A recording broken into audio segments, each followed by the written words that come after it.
Blenda Jim clutched her phone with trembling fingers as her mother's harsh words echoed through the speaker. "You're no daughter of mine if you marry that nobody, Michael Thompson. He has nothing to offer you." Her father's voice joined in from the background. "Cancel this wedding nonsense immediately, or don't bother coming home ever again." Blenda stared at her reflection in the mirror, wedding dress hanging behind her like a white ghost. Tomorrow was supposed to be the happiest day of her life. Instead, her parents had chosen money and status over her happiness. "I love him, Mom. He's kind, hardworking, and he treats me like a queen." "Love doesn't pay bills," her mother snapped. "That janitor will drag you into poverty." The line went dead. Blenda sank onto her bed, tears streaming down her face. Michael found her there an hour later, still clutching the silent phone. Tomorrow, she would marry the man she loved, but she would do it alone. If you like our revenge stories, please subscribe for more. We drop powerful news stories every week, filled with truth, emotion, and justice. Don't miss the next one. And remember, some stories hurt, but they heal too. Subscribe now, and join the journey. The small apartment felt enormous without family photos on the walls. Blenda unpacked their few belongings while Michael prepared breakfast in their tiny kitchen. 3 months married, and they still hadn't heard from her parents. "Good morning, Mrs. Thompson," Michael said, kissing her forehead as he handed her coffee. Despite everything, that name still made her smile. "Good morning, husband." Their morning routine was simple but perfect. Michael would leave for his cleaning job at the office building downtown, while Blenda worked her part-time position at the local bookstore. They weren't wealthy, but they were building something beautiful together. The mailbox held only bills and advertisements. No wedding cards from family, no housewarming gifts. Blenda had written 3 letters to her parents, but all had been returned unopened. "We'll create our own family traditions," Michael had said last night, holding her close. As she watched him walk to the bus stop in his pressed uniform, Blenda whispered a prayer for patience and strength. If you like our revenge stories, please subscribe for more. We drop powerful news stories every week, filled with truth, emotion, and justice. Don't miss the next one. And remember, some stories hurt, but they heal too. Subscribe now, and join the journey. Mrs. Patterson from next door cornered Blenda at the mailboxes again. "Honey, I heard your family disowned you over that husband of yours. Such a shame when parents can't accept their children's choices." Blenda forced a polite smile. "Michael is wonderful. We're very happy. But surely you miss the finer things? Your parents' big house, their connections?" The judgment in her neighbor's voice was unmistakable. Blenda had grown up in luxury, private schools, designer clothes, family vacations to Europe. Now she shopped at thrift stores and cooked beans and rice for dinner. "Money isn't everything, Mrs. Patterson." Walking back to their apartment, Blenda reflected on how much she'd changed. The spoiled girl who once threw tantrums over the wrong handbag was gone. In her place stood a woman learning to find joy in simple moments. Michael's terrible singing in the shower, their Friday movie nights with homemade popcorn, the way he left sweet notes in her lunch bag. Her parents had wanted to teach her a lesson about choosing poverty over privilege. Instead, they'd taught her about choosing love over appearances. "Blenda, I'm promoting you to assistant manager," Mr. Collins announced at the bookstore. "You've shown real dedication these past months." The pay increase wasn't enormous, but every dollar mattered in their budget. Blenda practically floated home, clutching her first manager's paycheck like a trophy. Michael was waiting with takeout from their favorite Chinese restaurant, a rare splurge to celebrate. "Look at you, moving up in the world," he said, spinning her around the living room. "I'm so proud of you." Growing up, Blenda's achievements had been expected, never celebrated. Good grades, acceptance to prestigious universities, even her previous job at her father's law firm, all had been met with nods of approval rather than genuine pride. But Michael's joy was infectious and real. He'd worked double shifts last week just to afford this dinner celebration. "We're doing okay, aren't we?" Blenda asked, snuggled against his shoulder. Better than okay, Michael replied. We're building something real. That night, Blenda didn't miss her parents' money. She was too busy counting her blessings instead. Blenda's former college roommate, Patricia, invited her to a charity gala downtown. It'll be fun. All our old crowd will be there. Plus, it's for a good cause. Against her better judgment, Blenda agreed. She borrowed Patricia's dress and did her own hair, knowing she'd look underdressed among the designer gowns. The ballroom sparkled with crystal chandeliers and expensive jewelry. Blenda recognized faces from her privileged past, people who'd known her as the wealthy Williams family daughter. Blenda Williams? My goodness, where have you been hiding? Jessica Martinez approached with barely concealed curiosity. It's Thompson now. I got married. Oh, how wonderful. To whom? When Blenda mentioned Michael's name and job, Jessica's expression shifted from interest to poorly concealed pity. Well, I'm sure you're happy, Jessica said, the pause speaking volumes. Throughout the evening, conversations followed the same pattern. Polite inquiries, followed by uncomfortable silences when Blenda mentioned her modest life. By evening's end, Blenda felt exhausted but oddly liberated. These people, once so important to her, now seemed small and shallow. Their pity couldn't touch the genuine happiness she'd found. Michael came home late again, his clothes smelling of industrial cleaner and exhaustion clinging to his shoulders. Blenda noticed he'd been working longer hours lately, often staying behind to help with special projects. The building management is impressed with your work ethic, she said, massaging his tired shoulders. Just trying to provide better for us, Michael replied, but something flickered in his eyes, a look she couldn't quite interpret. Later, while he showered, Blenda noticed a business card had fallen from his uniform pocket. Thompson Consulting Group was embossed in gold letters, with a phone number she didn't recognize. When she asked about it over dinner, Michael's explanation seemed hurried. Oh, that? Just something I picked up. You know how people drop things in the office. Blenda wanted to press further, but Michael quickly changed the subject to her day at the bookstore.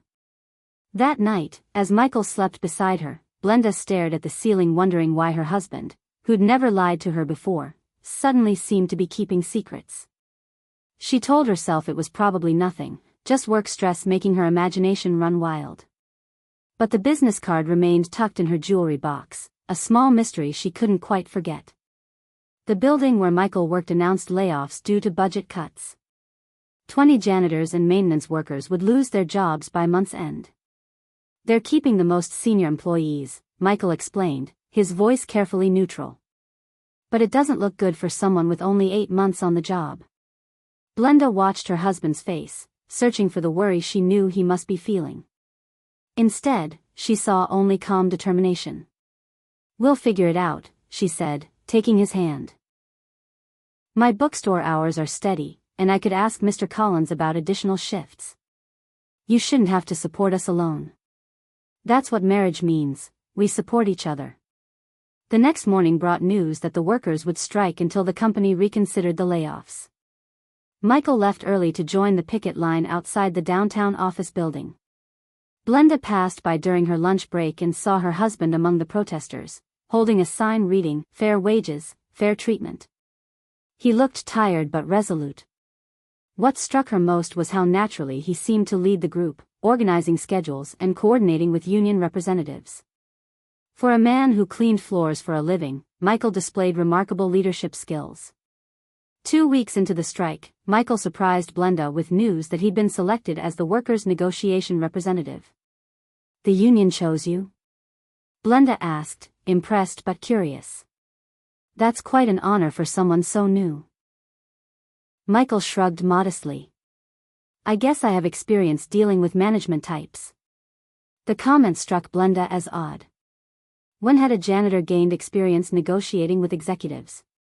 But before she could ask, Michael was already heading out for another meeting. That evening, he returned with cautiously optimistic news. Management agreed to reduce layoffs from 20 to 5 positions. It's not everything we wanted, but it's progress. How did you manage that? Blenda asked admiringly. Sometimes you just have to speak their language, Michael replied cryptically. Over dinner, he seemed more relaxed than he'd been in weeks. The stress lines around his eyes had softened, and he hummed while washing dishes. I'm proud of you, Blenda said, wrapping her arms around him from behind. You helped save 15 jobs today. We all work together, Michael said, but Blenda caught him smiling in the reflection of the kitchen window. There was something almost familiar about that confident smile, something that reminded her of someone, though she couldn't place who. Patricia called with an invitation Blenda couldn't refuse, her grandmother's 80th birthday party. Gran specifically asked for you. She always loved you like her own granddaughter. The party was held at the prestigious Riverside Country Club, where Blenda's parents were founding members. She knew they'd be there, but after 8 months of silence, she was ready to face them. Michael insisted on accompanying her, despite her warnings about the hostile reception they'd likely receive. You don't face your battles alone anymore, he said firmly. The moment they entered the ballroom, conversation stopped. Blenda felt every eye in the room assessing her department store dress and Michael's borrowed suit.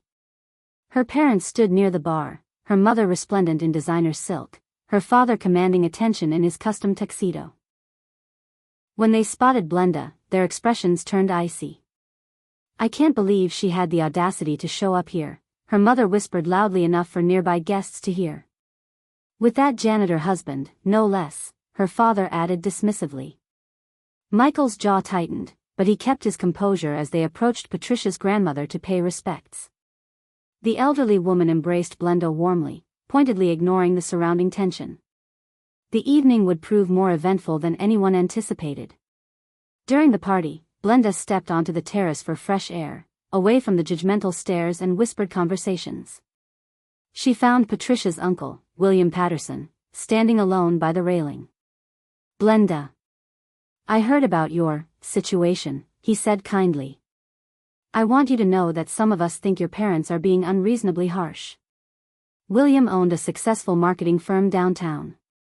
He'd always been the black sheep of their social circle, self-made rather than inherited wealth. I actually have a proposition, he continued. My company needs someone with your education and social connections.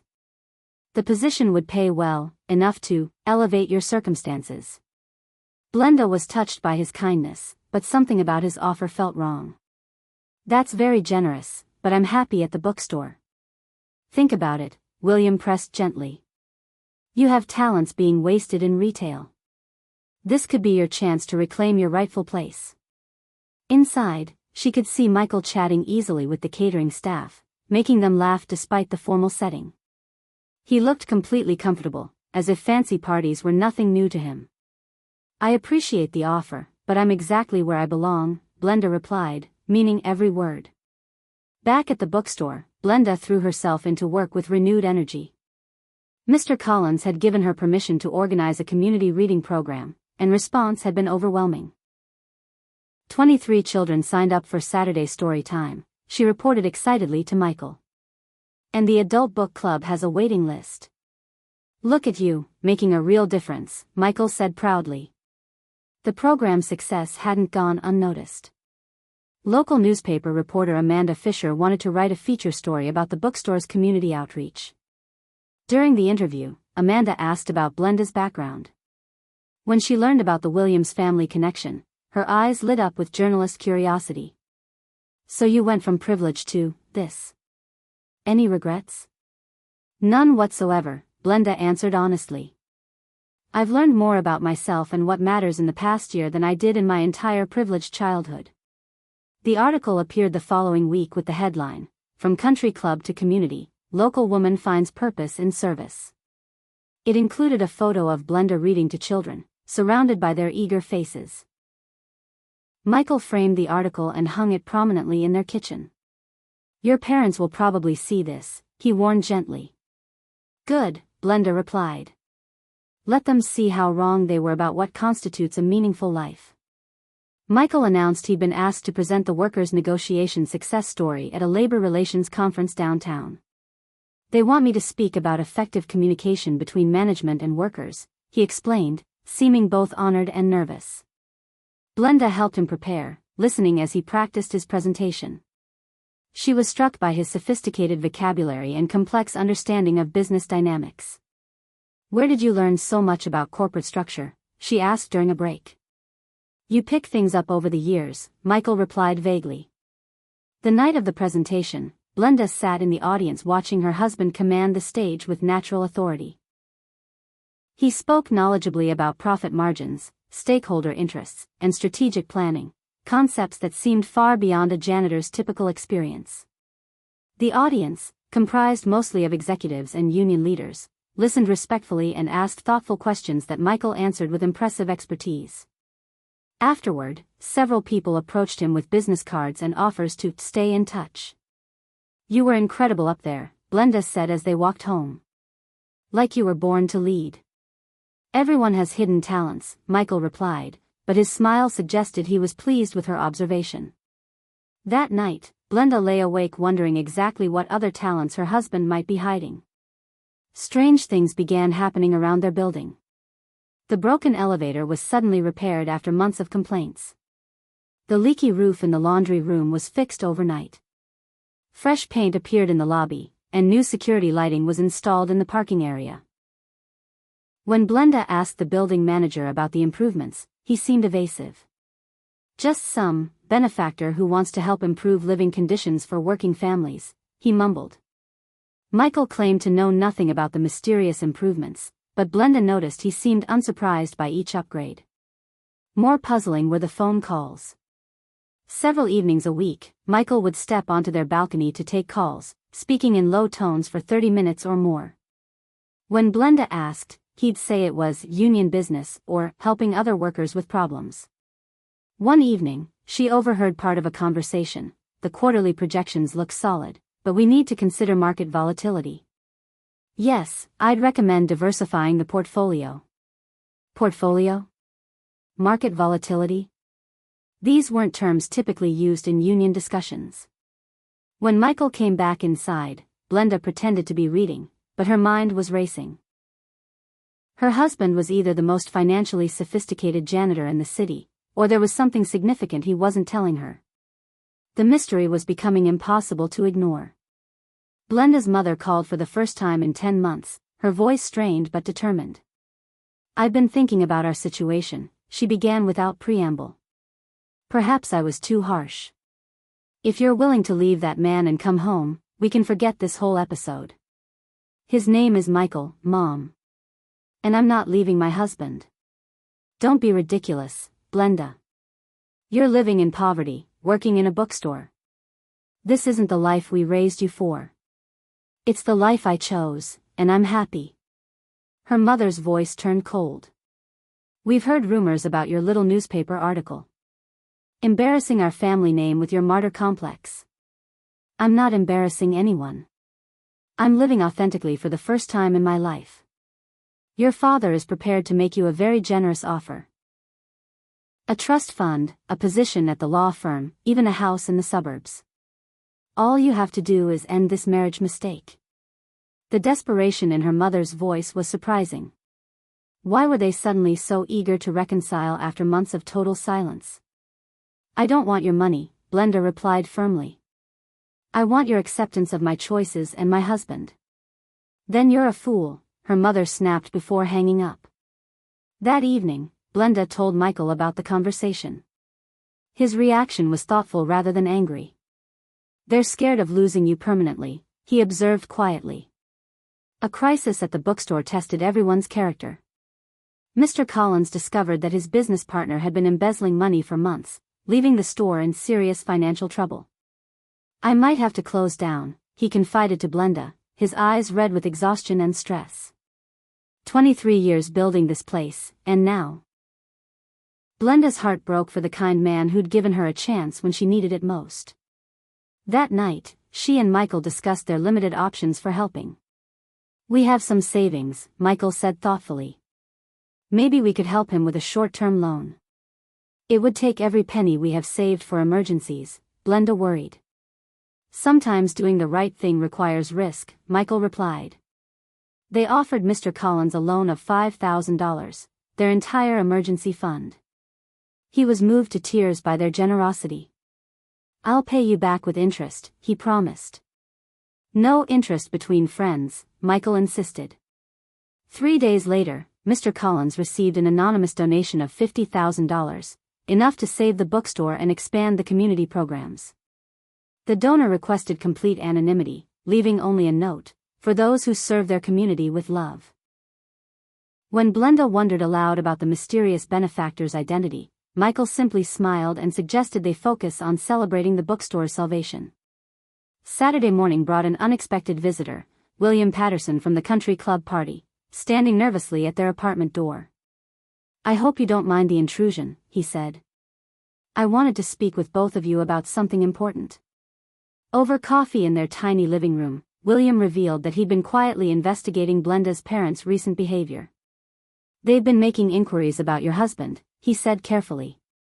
"Hiring private investigators, asking background checks, financial records, employment history. They're looking for something to use against him." Michael's reaction was surprisingly calm. "Let them look. I have nothing to hide." But William's expression suggested there was more. "There's something else. Your parents have been meeting with divorce attorneys, discussing ways to pressure you into an annulment." "They can't force me to get divorced," Blenda said firmly. "No, but they can make life very difficult. Financial pressure, legal harassment, social ostracism. Your father has influential friends." After William left, Blenda paced their apartment anxiously while Michael watched with curious detachment. "Aren't you worried?" she asked. "Truth has a way of protecting itself," Michael replied mysteriously. "Besides, I have a feeling your parents are about to get more than they bargained for." The community center's annual fundraising gala was supposed to be a quiet local event, but Blenda noticed several unfamiliar faces in expensive suits mingling with the usual crowd of teachers, small business owners, and community volunteers. "Private investigators," Michael murmured in her ear, confirming her suspicions. Her parents had clearly sent spies to gather information about their modest lifestyle. Blenda felt angry and embarrassed, but Michael seemed almost amused by the attention. During dinner, the event organizer announced a surprise guest speaker, a successful businessman who donated anonymously to community programs throughout the city. "Ladies and gentlemen, please welcome the founder of Thompson Consulting Group, Michael Thompson." Blenda's fork clattered to her plate as her husband stood up, straightening his tie with calm confidence. Thompson Consulting Group, the business card she'd found months ago. Michael walked to the podium as if he'd done it 1,000 times before. "Thank you for allowing me to support the incredible work being done in this community," he began, his voice carrying easily through the room. As he spoke about the importance of grassroots community development and economic empowerment, Blenda stared in shock. This wasn't her janitor husband, this was a polished, sophisticated businessman commanding the room's complete attention. The private investigators were frantically taking notes, their phones recording everything. Blenda realized her parents were about to learn that their nobody son-in-law was far more than he appeared to be. After the gala, Blenda and Michael sat in their car in stunned silence before she finally found her voice. "Thompson Consulting Group. That's your company, isn't it?" Michael nodded, his hands still gripping the steering wheel. "I founded it 8 years ago. We specialize in organizational efficiency and worker relations." "You're not a janitor." "I was working undercover, researching a book about income inequality and workplace dignity. I wanted to understand what life was really like for working-class families." Blenda felt dizzy trying to process this information. "So everything, our apartment, our budget, your job, it was all fake?" "My feelings for you were never fake," Michael said urgently. "When I met you at that coffee shop, I had no idea who your family was. I fell in love with a woman who chose me over wealth and status, who worked hard and treated everyone with kindness. But you lied to me for over a year. I wanted to tell you so many times, but I was afraid you'd think I was using you to get to your family's connections, or that you'd married me for money after all." Blenda stared out the window at their modest apartment building, the building where Michael had probably been paying for all those mysterious improvements.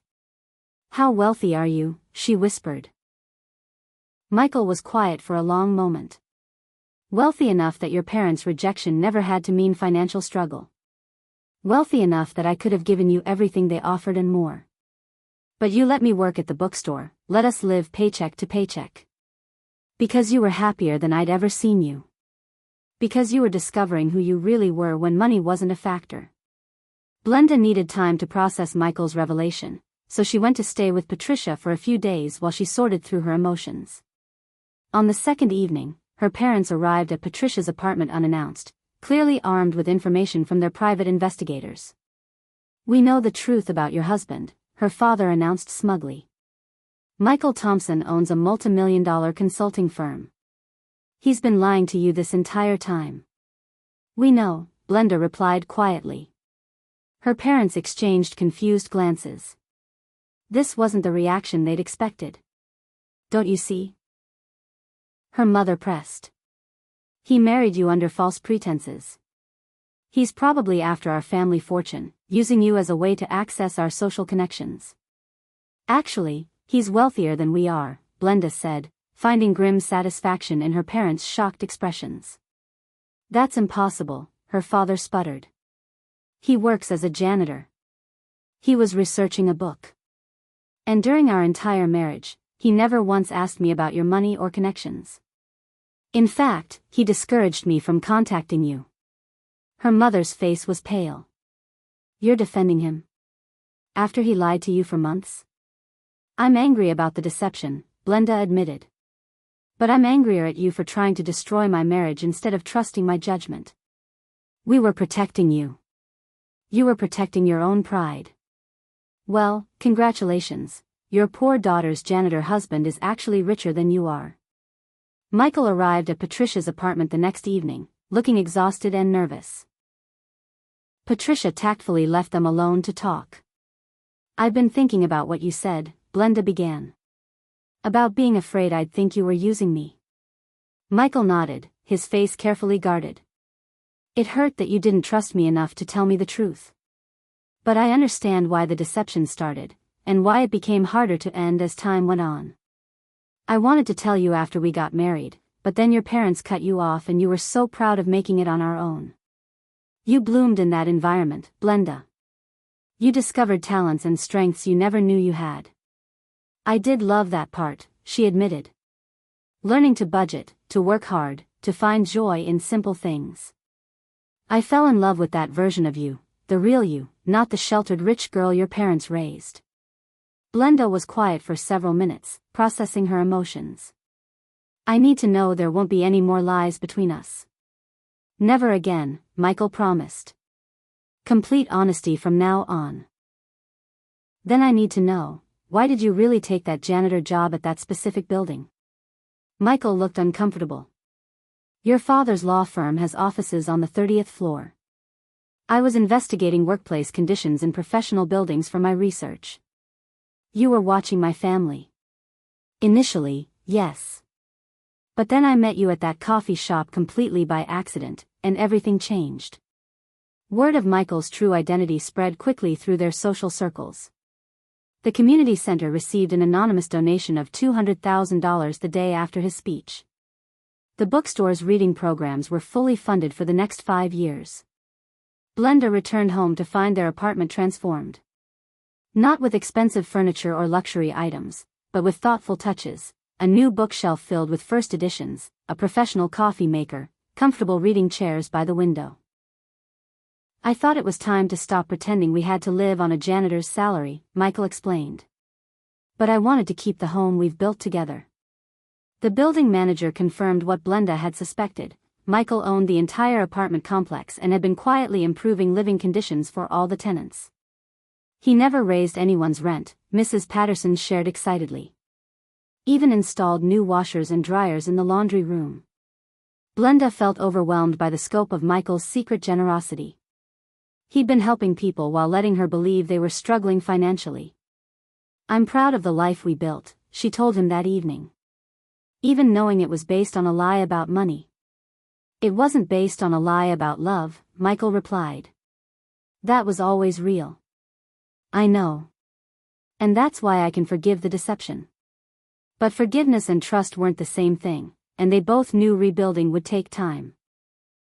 The invitation arrived on cream-colored cardstock with gold embossing. Mr. and Mrs. Williams request the pleasure of your company. It was for their annual charity auction, the social event of the season. They're trying to publicly reconcile, Michael observed, reading over Blenda's shoulder.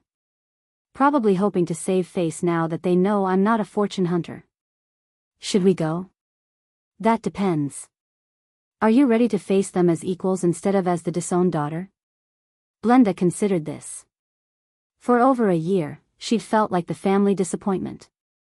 Now the power dynamic had completely shifted. They arrived at the country club in Michael's understated but expensive car, the first luxury he'd allowed himself to reveal. Blenda wore a designer dress he'd bought for her, and she felt confident rather than desperate for approval. Her parents' greeting was stiffly formal, their eyes uncertain.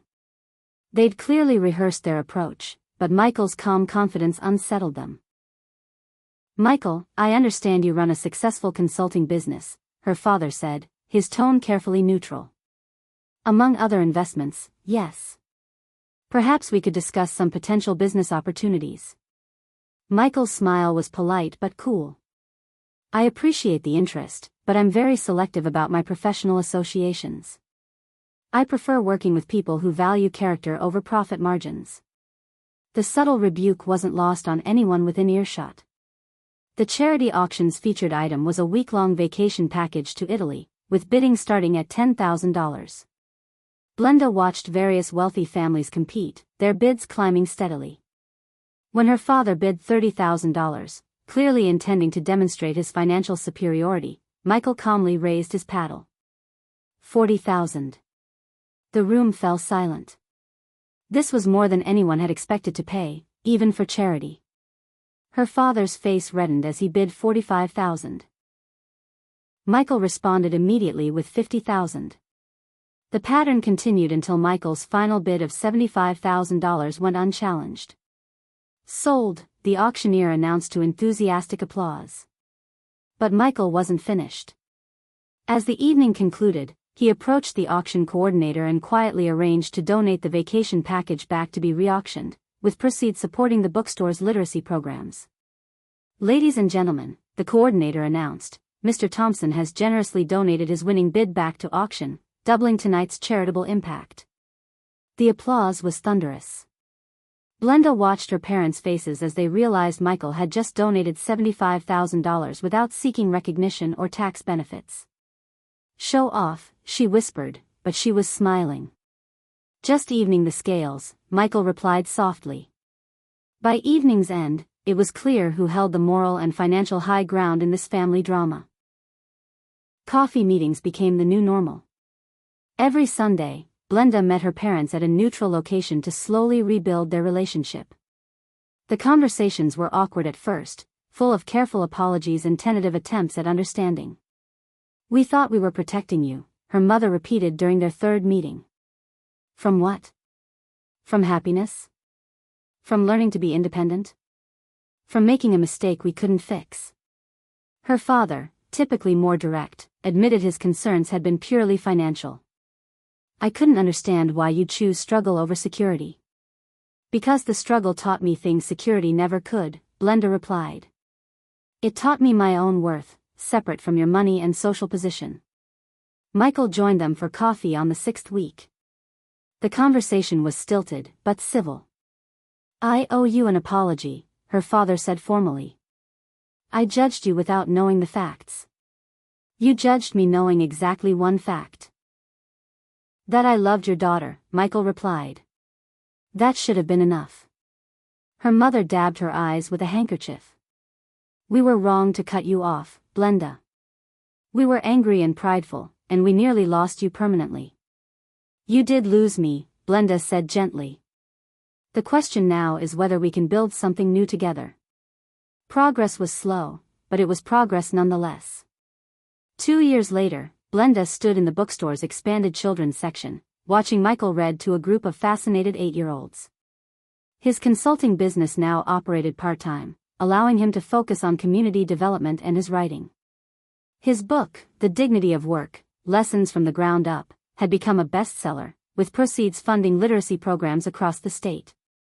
Mrs. Thompson? A small voice interrupted her thoughts. When is Mr. Michael reading again? Next Saturday, Blenda replied, smiling at the little girl's enthusiasm. The bookstore had become a community hub, offering job training workshops, financial literacy classes, and support groups for working families. What had started as Blenda's part-time job had evolved into her life's calling. Her parents visited monthly now, their relationship rebuilt on mutual respect rather than financial control. They'd never become best friends, but they'd found peace. Ready to go home? Michael asked, approaching with his empty coffee cup. Home was the house they'd bought together, comfortable but not ostentatious, with a library full of books and a garden where they grew vegetables for the community food bank. Ready, Blenda replied, taking his hand. As they walked toward their car, Blenda reflected on the unexpected journey that had brought them here. Her parents' rejection had felt like the end of the world, but it had actually been the beginning of her real life. Sometimes the greatest gifts come disguised as losses, and the people who seem to have the least often have the most to offer. If this story moved you, don't forget to like the video, subscribe for more powerful narratives, and share your thoughts in the comments. We'd love to hear what part hit you the hardest. Thanks for watching.